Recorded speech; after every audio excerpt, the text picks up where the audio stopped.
I'm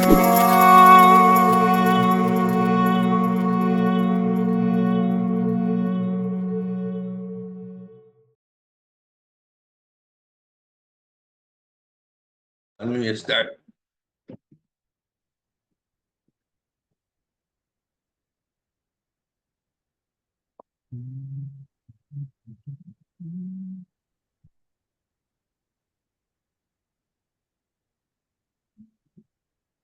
Start admitting.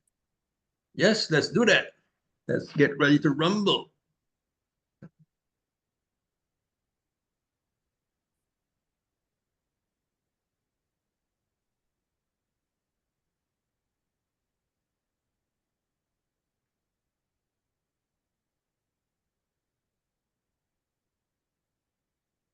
Good morning, folks. Thanks for spending your Wednesday morning with us. Welcome to our first morning money conversation of 2025.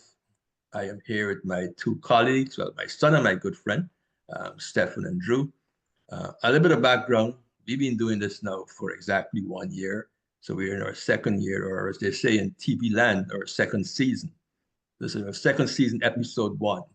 Our conversations are about money and lifestyle. I am a retired mortgage broker and real estate investor, and my Stefan is an active mortgage broker. Andrew is a life underwriter who specializes in very specific types of insurance products. So I'm going to let Stef and Drew tell you a bit about themselves, and then we're going to start with today's conversation. And let me let you guys know this is a very active and engaging conversation. So we want you to be part of it. You've got questions. If you're comfortable taking your cameras off, you can actually be part of it live. Or if you're not comfortable doing that, you can put your comments or questions in the chat, and then we'll get into a more in-depth discussion about your questions or inquiries. So Steph, tell the people here who are on this morning who you are, what you do, and why you do what you do.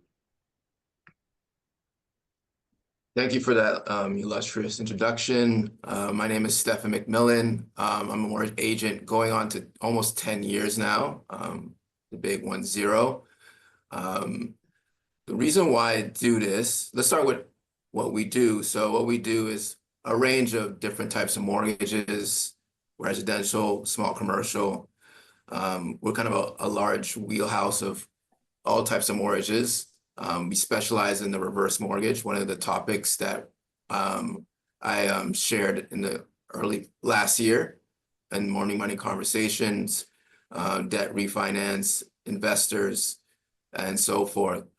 The reason why I do this is to service people to build their real estate portfolio, whether it's their first home they're building equity on or a real estate investor who's looking to maximize their cash flow in an investment property. So for me, it's ultimately servicing clients to understand the real estate landscape and leverage that for their future generations. So for me, it's just servicing clients in that realm. Okay, thanks a lot, Steph. Drew, hit us up what do you do, my good man? Yeah, I want to say thank you for everybody joining our first Morning Money Conversations of 2025. My name is Andrew Stewart. I'm the owner of DF Insurance Solutions.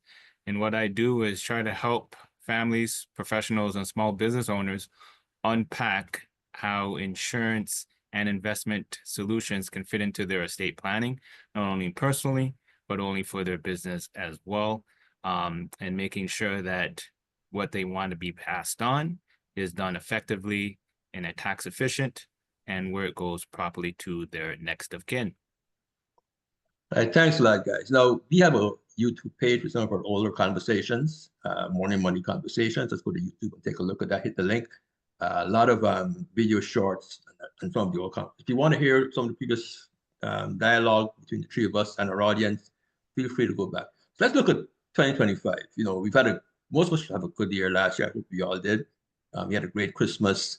And most people start this whole New Year's resolution stuff when the year starts, you know, when the ball drops, the fireworks go off, you know, we wish each other Happy New Year. People start making resolutions. I have never made resolutions. I plan my life. So at the end of the previous year, I will take inventory of where I am, what I've done. A bit of background, I've been in the mortgage business or the financial planning business or mortgage business since 1994. I am not as active anymore in that space. I'm more focused in real estate investing and doing real estate consulting for people who want to buy properties in Florida and in parts of the Caribbean, mainly Guyana.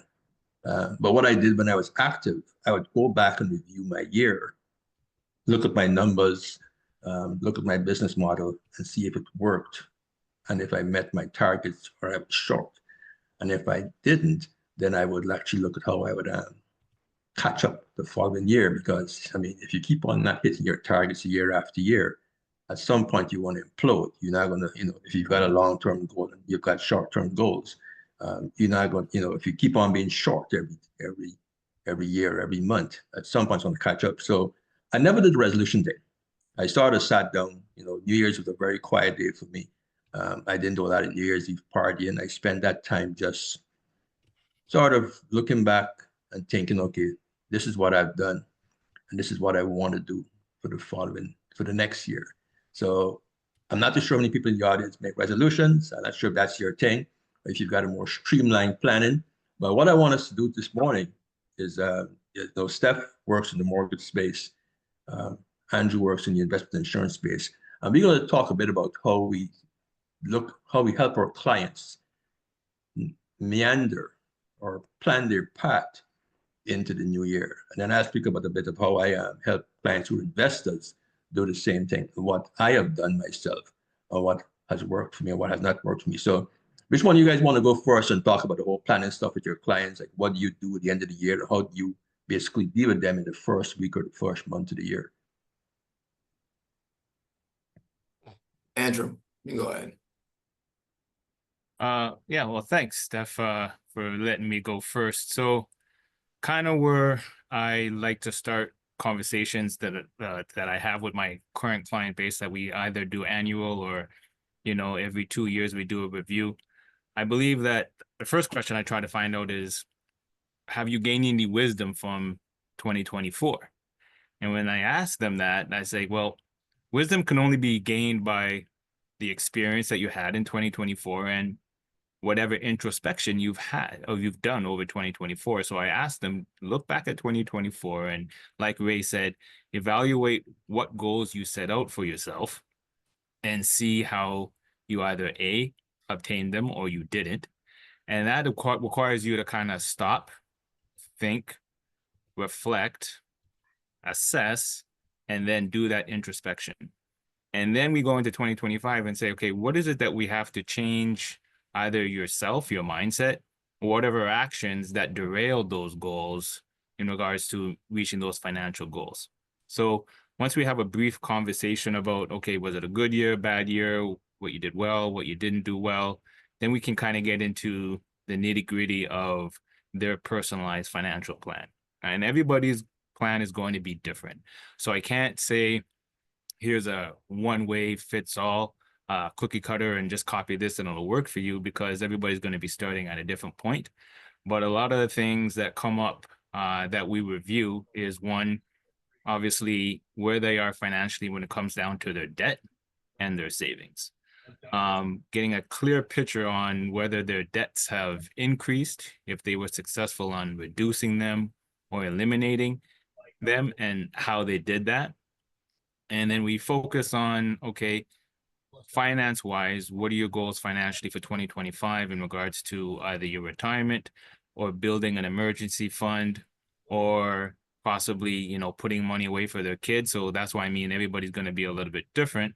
But those are the first places where we kind of want to review. So in terms of documents that the client has to bring to you for this conversation, what would you suggest? So I'm coming to you as a client. You've worked in the past year. Like, what documents do I bring to the table for us to get a snapshot of where I am at the end of 1 year and where we're going in the next year? Like, what will be the list of things I need to bring for you?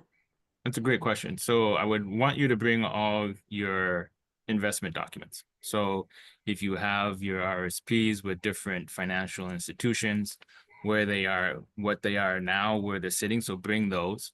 I would also ask you to bring whatever insurance documents that you may have that you want to review. They don't have to bring obviously their bank accounts and stuff like that, but just have an understanding of where whatever liquid assets they have in their accounts, and where their debts are and what levels their debts are at. Now, some of our audience members here might not be in Canada. So an RSP is actually retirement savings fund, savings plan, sorry, that is sort of government regulated. For US listeners, it's sort of like an IRA, where you've got limits to what you can put into it. So, it's very similar, right? But yeah, so, and then in terms of the planning for the next year, do you look for the entire year from January to December? Do you do it in quarters, or you do a monthly projection for your clients so they can sort of map out where they're going the next year? I like to work from back to beginning. So we would want to look at 2025 as a whole, or if it's a longer term, whether it be 2 or 3 years, what is the goal of that time frame? And then we systematically look at, okay, what does that look like on a quarterly basis? And then what does that look like on a monthly basis? So as an example, somebody wants to build up their emergency fund from their current $1,000 balance to say 5,000. Well, in order to do that is one, okay, what would it take from a quarterly or monthly basis of how much they would want to put away or able to put away? But then what does that mean as far as their entire budget of if they're able to do it? So I like to work from back to front to find out from a bird's eye view to see if it's what we need to do to accomplish that goal. Steph, you have any questions for Andrew? Any comments on what Andrew just said there? Yeah, I have one question for Andrew. So I know, as you said earlier, it's just not a one size shoes fits all client. But how do you do you have a framework, like a typical framework in place that kind of fits into each client that you dealt with? Because you've been doing this for some time now, right? So do you have built-in frameworks that you just kind of put the client in that bucket? I have a framework on what I want to touch on, but then going through each topic with each particular client, that will help me determine what their particular goal is, because I believe you have to meet people where they're at, and focus on whatever the immediate problem or issue is, or their immediate goal. So I might go into a meeting saying, hey, you have a family, you have 2 kids, you have a job, but you have no insurance in place. And I know that is an important thing to have that as far as a foundation for their financial plan, but their focus may be on just reducing debt or saving for their child's education. So the topics remain the same in regards to a framework of what a financial plan could look like, but meeting that individual of where their focus is at always changes. Okay, that's cool. Steph, what's your game plan at the end of the year for your clients? You get a mortgage statement, you get a property tax statement. Like what's your modus operandi? Yeah, so for the end of the year for the client, I typically ask for a mortgage statement. So it would show, the principal amount that they owe, the maturity date.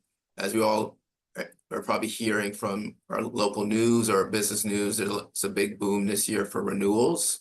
So the preparation is to get that end of the year mortgage statement, know what your principal balance is, your maturity date. In some cases, property taxes that you have enrolled in your mortgage, and then kind of put together some type of framework of what your objections are for next year. Whether you're planning to sell your property, are you looking to reduce your principal amount, like pay off your mortgage faster? So we look into more the prepayment obligations that your lender allows, because there are certain regulations behind that with certain lenders. So we look at everything that the client is trying to achieve financially.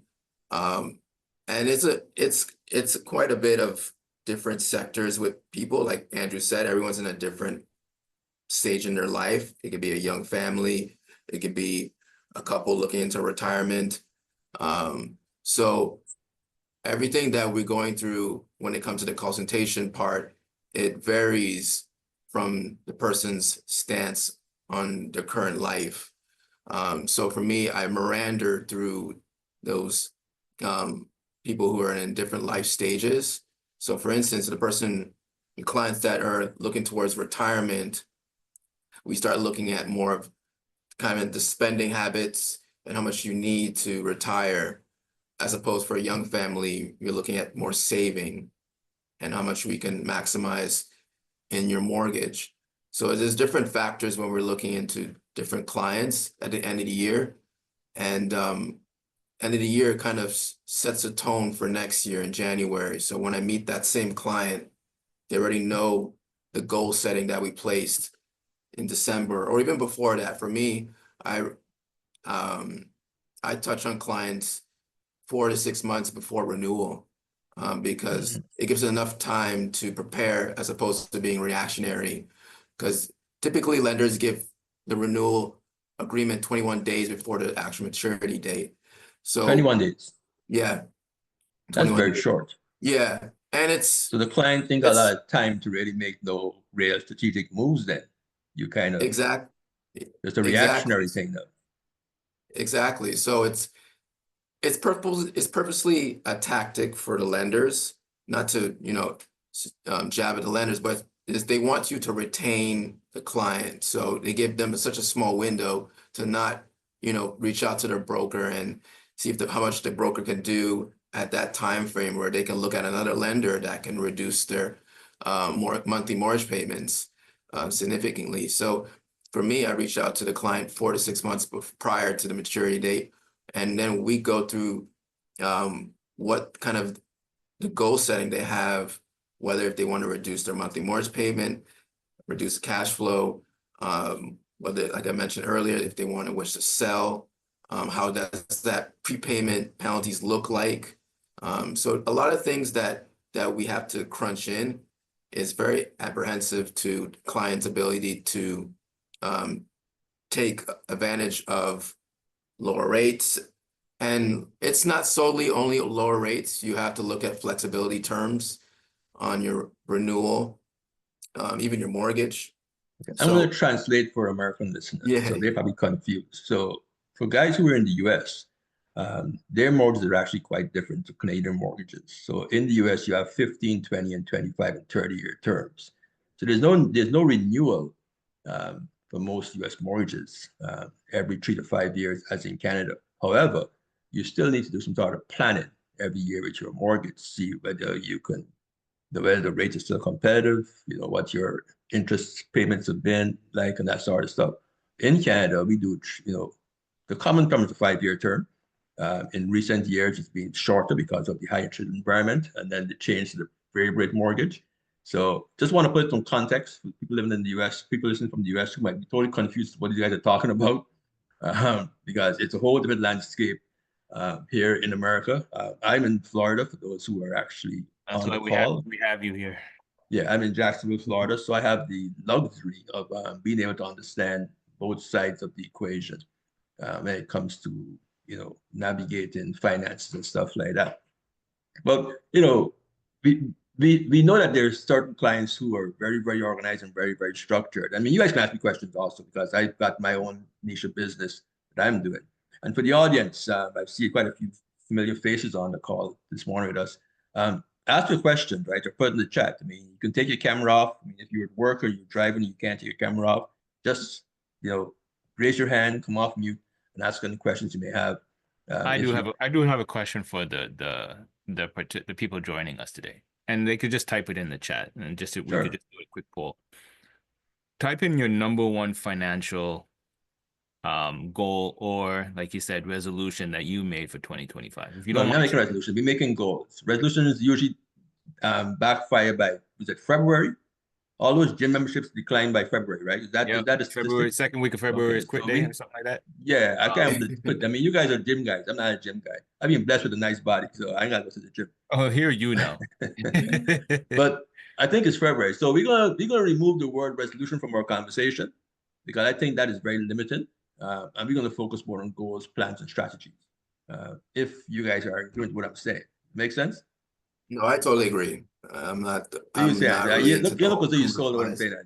No, I'm not a resolution person either. So yeah, I just wanted to see what the people are saying out there, their goals for 2025 financially And if anyway. you do make resolutions, tell us yes and how long you stay on track for those resolutions. Like, I mean, do they expire in 6 months? Do they expire in 6 weeks? Um, we have a comment here from one of our listeners, Dr. Vibe. And Dr. Vibe has a morning show, the Dr. Vibe, the Morning Vibe. He hosts actually a very, very engaging online conversation. He's done several of those. He just said here in his comment, he doesn't make resolutions. I have words of the year. Um, that's interesting. Um, Dr. Vibe, But you he want to also come said off completing his mic and explain 25. exactly what you mean by that? That's new. That's a new one to me. I haven't heard that one before. So if you want to take yourself off of mute and tell us exactly what you mean by words of the year, that's only some Shakespearean stuff to me. Can you hear me? Yeah, we can hear you, Yeah, you're Dr. Vibe. good. Good morning, Okay. sir. Thanks for Good joining us morning, again today. gentlemen. Blessings to you and your families in 2025. So the reason, like you said, Ray, most people's resolutions by Valentine's Day, they're gone. So I don't like to do that, right? They're gone. But one of the words I like to use is clarity. For me, as many things as I can do, I want to have clarity doing them because that allows me to reach my optimum height when I'm doing them. Another word is delegate. I want to get my time back, so I want to delegate as much as possible. And I do a review of these things once a month, not at the end of the year. I do them and I follow up on them every month. So it's almost like a monthly balance sheet on where my life is. So I hope that gives a little bit more clarity. It certainly does. It certainly does. I have a similar approach too, but mine is a little more crude. I call it purging. So I purge. I purge very frequently. So at the end of the year, I will go through my contact list and relationships and see how we interacted over the year, see what the value add was, and then I will delete people out of my contact list, off my email list, off my phone number list, that kind of stuff. That way, it allows me to not be distracted by unnecessary conversations, even the social media stuff. So that, I mean, we spend a lot of time today using our social media for a lot of stuff that we do in business, whether it's Instagram, Facebook, or LinkedIn. And you have to put those relationships into context. So part of the planning from year to year for myself involves how I reassess those social media interactions. Like what value has me following Andrew or Stefan brought into my life. And if I look back and I don't see any particular value, then I will either mute the conversation so I don't see anything you share in the future, but you can still see what I share. I'm not going to probably delete you completely, or I delete completely, depending on the content, what you share, and that kind of stuff. So, but no, I get what Dr. Vibe is saying. I mean, that's a great way to approach. I mean, are there any other comments from anybody else? I mean, in terms of how they look at resolutions and stuff like that. Any comments from you, Andrew, Stefan? Well, I did have a question for Stefan, going back to what he was talking about mortgage renewals, and that 21 days that the mortgage company gives a customer to figure out what they want to do. My question is this: what kind of negotiation power does a typical client have with their current lender? And if they are going to, can the broker still step in to help them negotiate a better deal with their current lender? Yeah, that's a great question, Andrew. And I'm glad you asked that question because that's a big power asset for the client. And many clients are not aware that they have this renegotiation power with their current lender. So typically in a situation like that, I make contact with the client about the renewal agreement. I go through the terms and what kind of the objective behind it. And as you said, as one of your questions, the broker can be involved. So there's a consent form that has to be signed. I speak on the behalf of the client, and I can speak to the lender and share, like, this is what the client is trying to achieve financially. That might be strapped, it might be tough to be, it's tough for them to pay this monthly mortgage for them. Let's see if we can reduce the interest rate, which they have in the past. So they're able to reduce their interest rate and waive even fees, because with renewal agreements, there are fees that range from $300 to $500. So there are negotiating powers when it comes to renewal agreements. And the best way to go about that is to go directly to a broker, because we have relationships with that lender.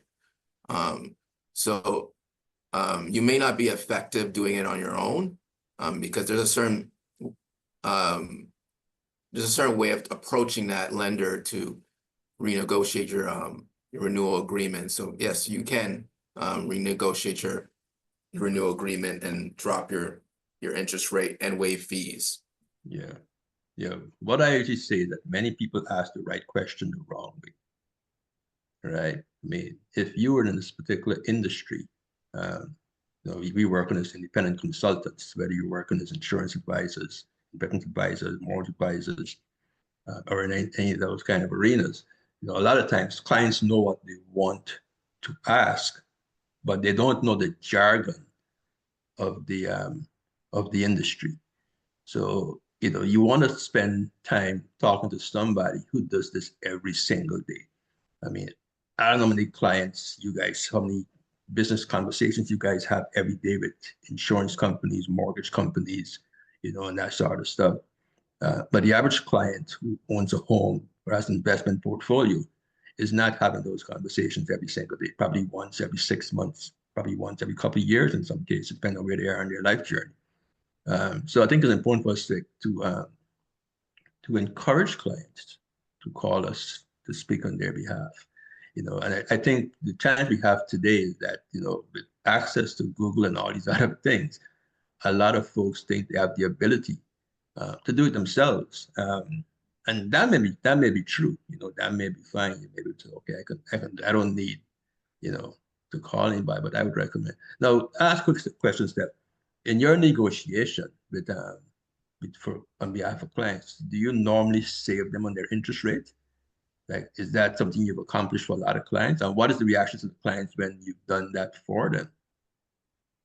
Yeah, typically I'm successful in achieving that. Like, I would say 85 to 90% of the time. Okay. I think typically is that if the lender declines that negotiation, it's because the client may have a poor payment history. And that's the only time I've seen that a decline, but most cases they do. And the reaction of the client is, you're the man, like you're the hero, you're that person, because there was a actual case when you and Andrew were speaking. This client went to do it on their own, and they came back to me like, "Oh, look what I got! They reduced it by 10 basis points." Then I'm like, you know what? I could do better than that, and they were surprised because they thought this was like the best rate. So it goes back to what you were saying earlier about you don't know what you don't know. And it's best to speak to a professional directly, because we have access to all the tools and the way we present it to the client, to the lender accordingly, where we know how much we can reduce your interest rate, as opposed to you just kind of throwing just random number to see if they sink their teeth in it. But they are ecstatic when they see that interest rate drop, and also the waive fees, because the clients don't know there's fees when you renew. It's around $300 to $500. So any other questions? I mean, we are talking today about resolutions versus planning. Most people Back to basics. Most people here tend to get more involved in the planning process. But if you are one who does resolutions, how does that work for you? And how long have you been doing them? As I said, I too am a planner. I don't do resolutions. I don't believe in them. I plan all year long and just, navigate as the year unfolds, So, I've been able to pivot from one situation to the next as I go through the year. But a bit of what I do. So I do some real estate investing, and I work with a lot of real estate investors. So what I help clients to do at the end of the year is to assess their investment portfolios. I was speaking to a gentleman yesterday who called me from Toronto. He's actually a realtor, good colleague of mine. I've known him for 15 years. And I was mentioning cash flow real estate. And he said, like, where are you? I haven't heard about cash flow real estate in almost 10 years. I said, well, you've got to find the right market. So coming back to what I was saying, a lot of times people invest in real estate or invest in anything. But let's focus on real estate for example, because that's one of the harder ones to analyze. And most times people look, I'm paying a mortgage and I'm collecting rent. I'm paying a mortgage, insurance, and taxes, and I'm collecting rent. And I'm spending $2,000 a month, and I'm collecting $2,100 a month, so I'm breaking even. Most cases, you're probably going to owe like $400 if that's your margin, because there's other costs that you probably have spent on that property over the year, a lot of capital costs. So you want to sit down with individuals and have them now go through every single dollar they spent on that property over the last previous 12 months. But also there's a vacancy, because most times people forget, was there a tenant moving in and out? Was there damage to the property? We had to repaint the property and stuff like that. So you actually want to look back, sit down and look at where you are on Ray, if you don't mind me interrupting you for a second.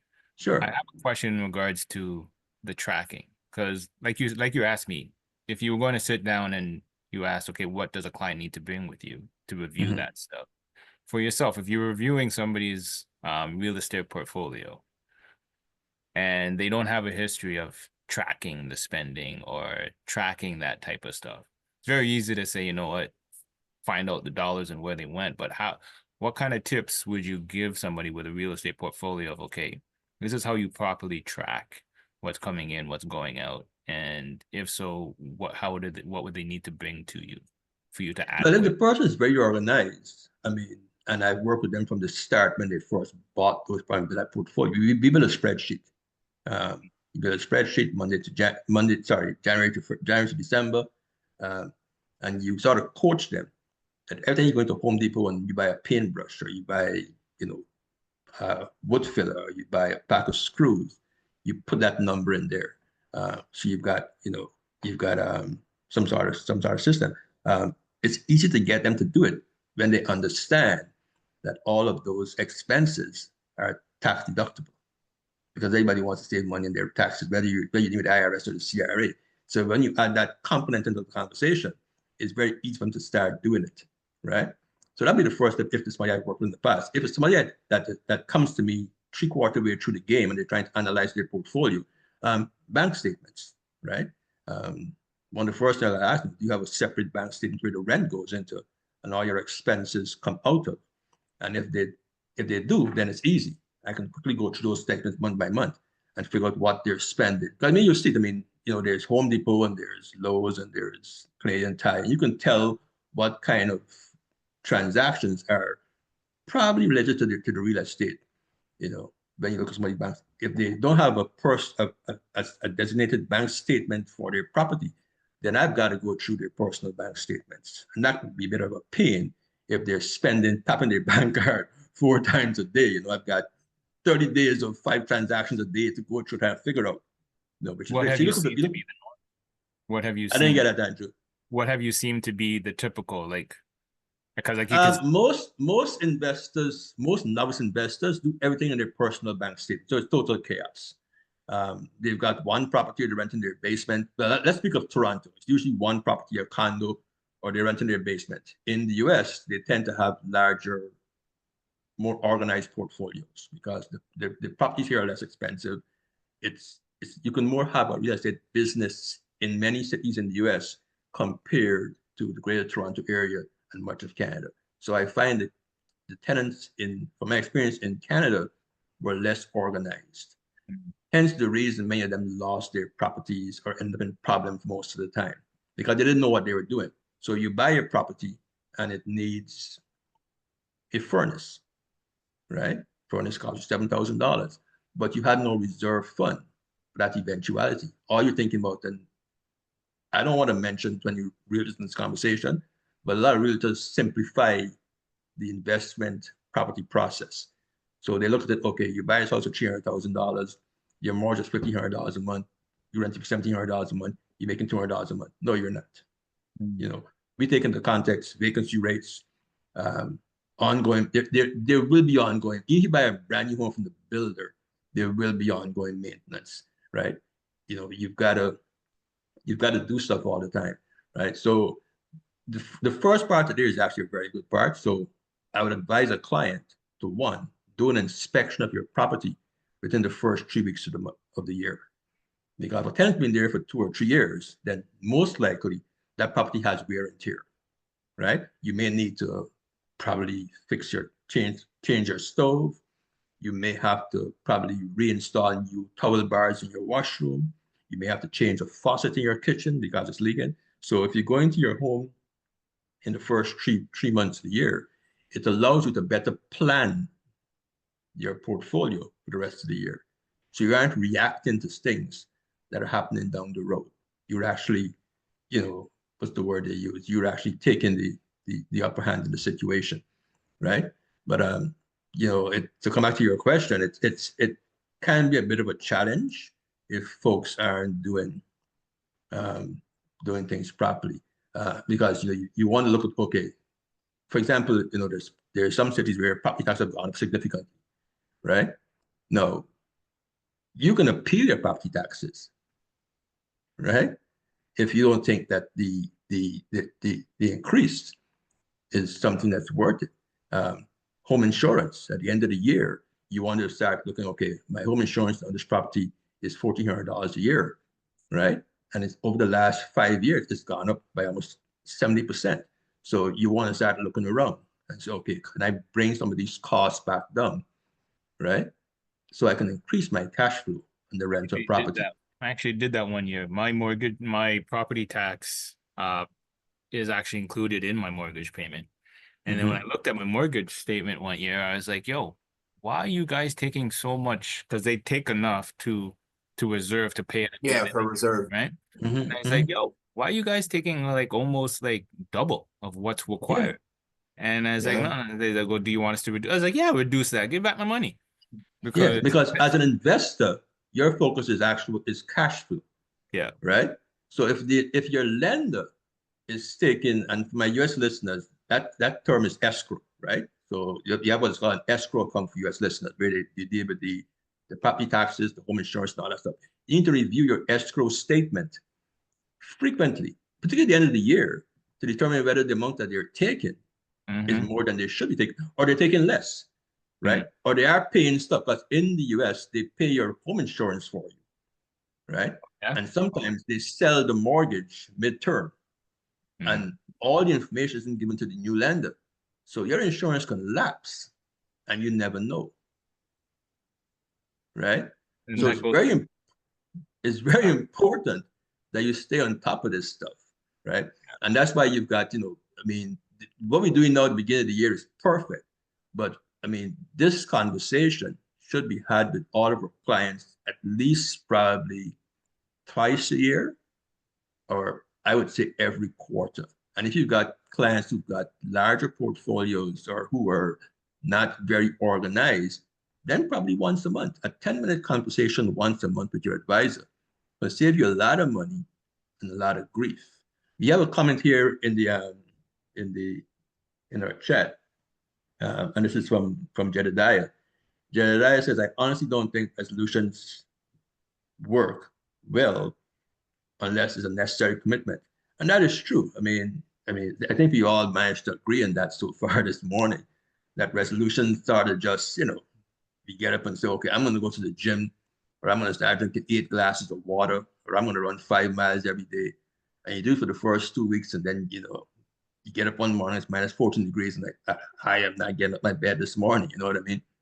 To go to no gym. So yeah, I mean, you've got to be really, really focused and really disciplined. You know, to do that. So, but yeah, so any other questions from our audience? We want to hear from you guys, man. You guys make our conversations, worth the while. It's almost 10 o'clock. Sorry, 11 o'clock. It's 10 o'clock in some parts of the world, I guess. I mean, depends on where you are. So I mean, this 45 minutes goes by real fast sometimes, but we are here and prepared to spend a little more time if you want to spend a little more time with us. Dr. Vibe, Yeah, you're in the hot. gentlemen, I have a question. What are your outlooks in regards to the upcoming year in each of the sectors that you're in?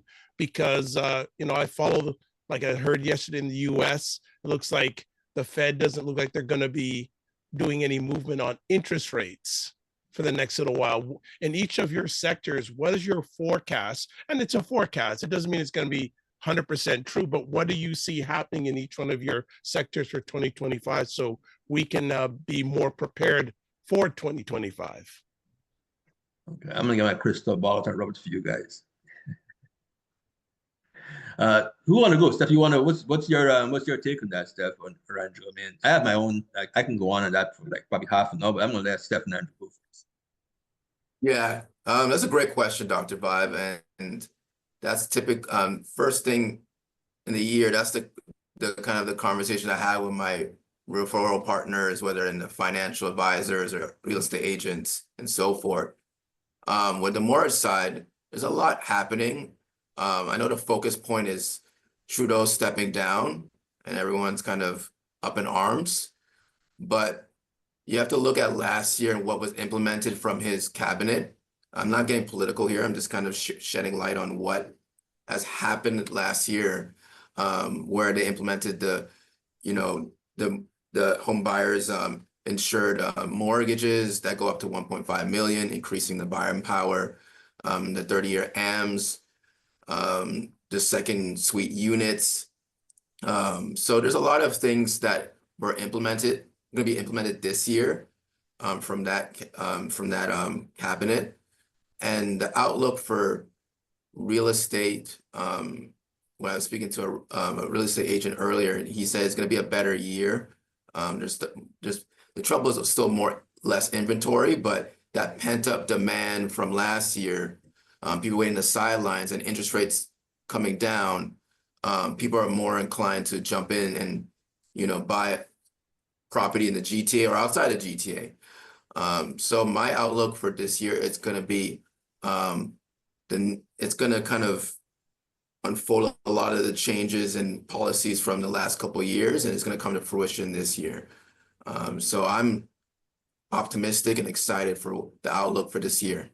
Steph, can I just do an add-on question to that? With more people getting back in the market, is that going to drive the prices up because supply is going to get reduced? Yeah, that's a good question. It will, but it won't be as what it was, during the pandemic. So prices will go up naturally, of course, because of, the demand, but it's gonna kind of, with the interest rates coming down, people are gonna be more stabilized on if they can afford this property. I think the kind of the mindset has changed with clients and buyers in general. Instead of buying a home, they're for just the emotional attachment, they're looking more of how can I leverage this equity and affordability in this home.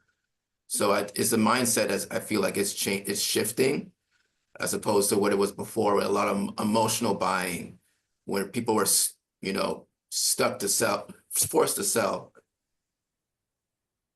Yeah, I agree with Steph on that one. I think buyers today are much more savvy. The last 4 years have taught people a lot.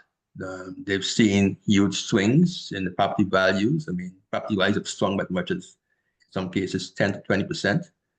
So I think people are now a lot more purposeful in that home buying real estate decision. Yeah, I would tend to agree with what Stephen is saying.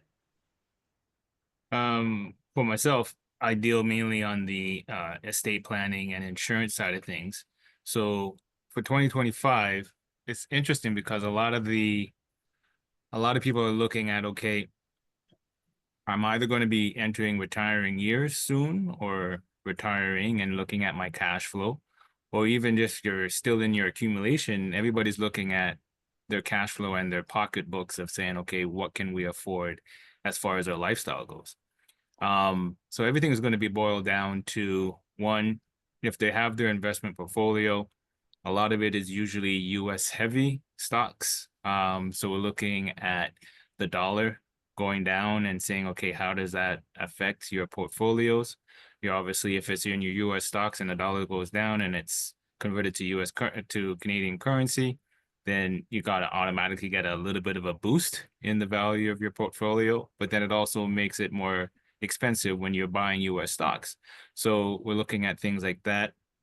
From an estate planning standpoint, right now is probably the best time to buy insurance.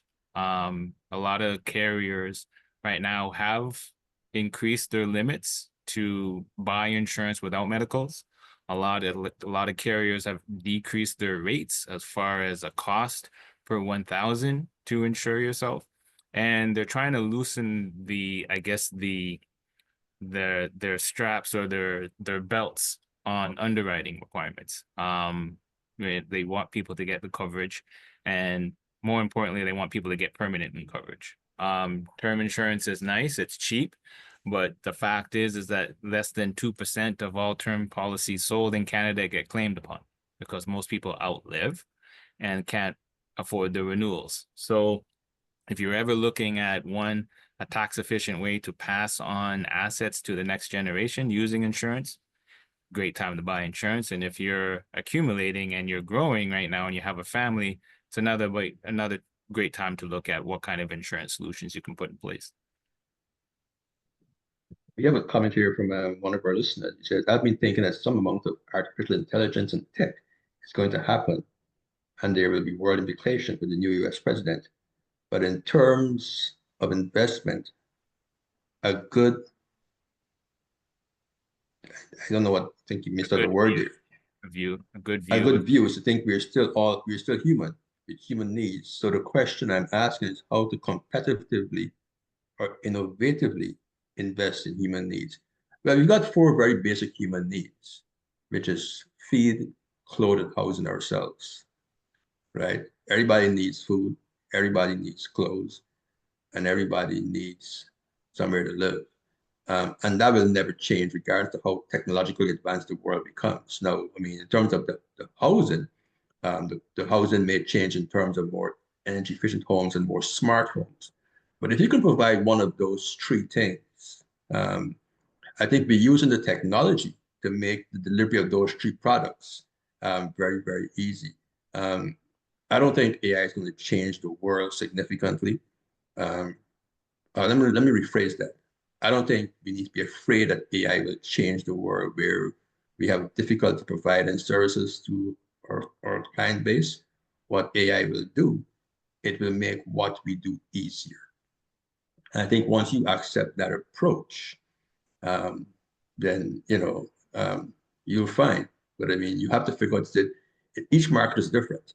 I mean, 3/4 of the world of the world is still in the development stage. I mean, there's massive parts of the African continent and South America that aren't like living in major cities, right? So they are probably 30 years behind the technology.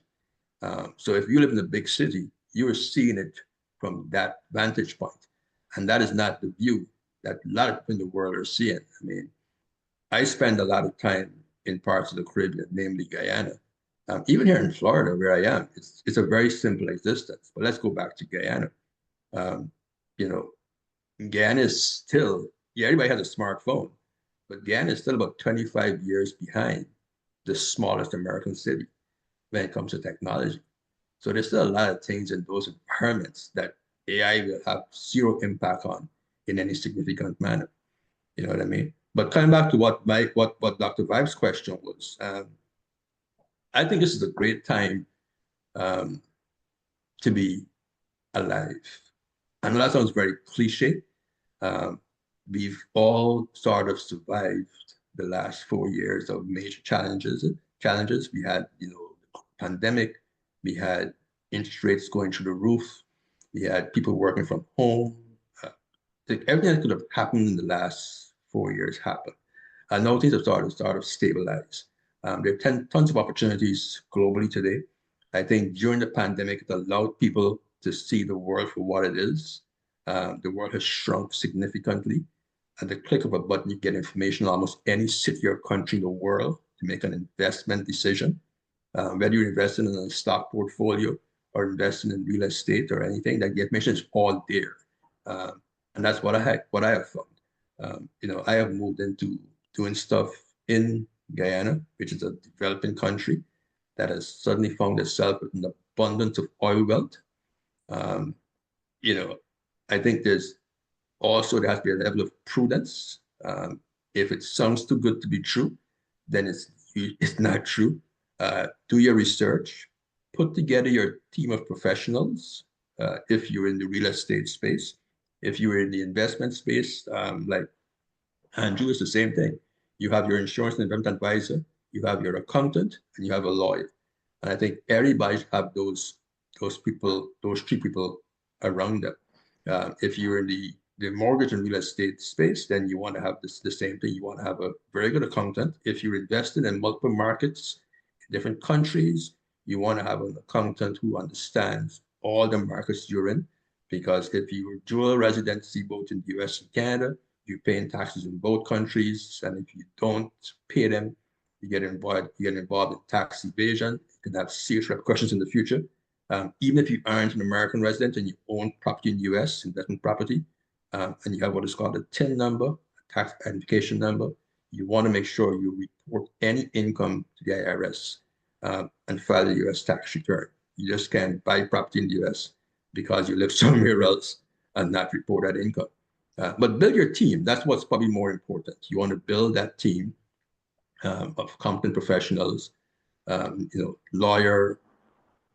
If you're investing, find a realtor who actually works with investors and who also may have an investment portfolio themselves.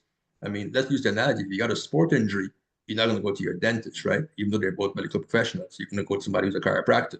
So if you're buying real estate as an investor, you want to have a conversation with somebody who's actually done some real estate investing, or at least who works extensively with real estate investors if they themselves don't own real estate investment property, because they have a different mindset, different approach. Buying a home to live in and buying a home to invest is not the same approach, right? And then you want to familiarize yourself with the appraisal process and home inspections and have that team around you. But I think it's a great time. I mean, it's a lot of opportunity. Whether in the Caribbean is great opportunity. You've got 300 plus days of sunshine, lots of sand, clear water, and in Toronto you've got prices coming down. I'm seeing entry-level townhomes at around $500,000 now, so it's given the first time the younger buyers a chance to get into the market. So, but don't be afraid if you have a move you want to make. Sit down with people who understand, who that's what they do, and just have a conversation and get a second opinion. But go with your gut most of the time. Your gut is never wrong, at least in my opinion. But guys, it's 11:07. We don't want to keep you guys much longer. Dr. Vibe, as usual, thanks you for being part of the conversation. For those who don't know, Dr. Vibe has a show every Monday and Friday. It's called The Morning Vibe. Great conversation. It's about an hour and a half long, and he has guests every single on those shows. And it's worth the while listening. For us, we've got our Facebook group, our Facebook page, and our YouTube channel. We are building our content slowly, and your participation makes the content even more enjoyable. So you can visit us on our YouTube channel, Morning Money Conversations. Just Google that, pop it up. Like, subscribe, share. And same at our Facebook group. We share our events. We do the conversation every second Wednesday at 10:15 a.m. And Stef and Drew really bring the knowledge. Next month is going to be a great conversation. We're going to have a special guest. I think Steph has arranged that. And going forward into the next few months, we have a few guests who are going to come onto the show. So you're just not stuck with the three of us sort of rambling on about nothing of importance to anybody, you know. So I'm not going to tell you who the guest star is yet. Just visit our Facebook page, and we will drop those in there. And you know, I'm pretty sure if you worked a while, um, attend. You know, thank you, Dr. White, for your kind comment. I certainly do appreciate that. Any final comments from the audience? Any final comments from Stef and Drew? Let's get it. Yeah, I would just leave off with just one, since it's 2025, beginning of the year. What I would encourage everybody to do, don't be afraid to go through your financial budget. If you don't have one, create one. Don't be afraid to know where you're at. If you're in the negatives, you need to know you're in the negatives to be able to improve. Look at your statements, make sure that your beneficiary information is updated on all your registered investments and your insurance policies.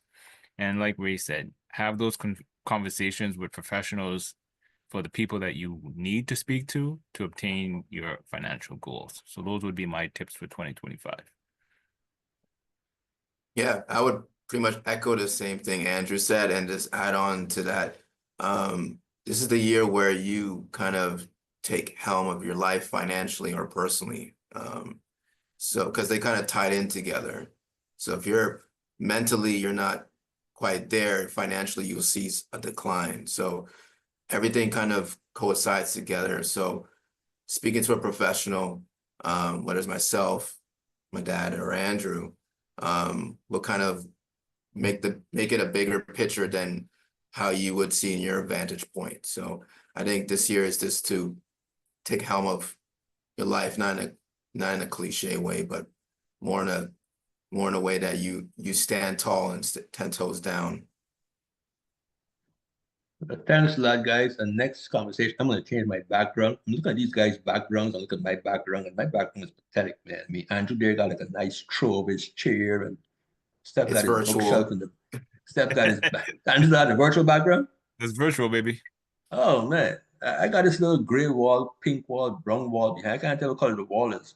Steph's in his office. Is yours virtual, Steph? Or that's the office.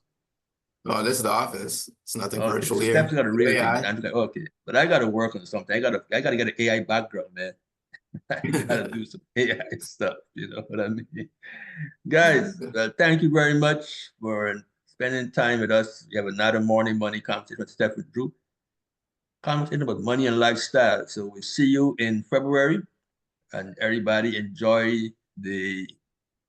all the year has to offer us. For those who are in a chilly place, stay warm. For those who are in a warm place, enjoy the heat. Thank you, everyone. Good one.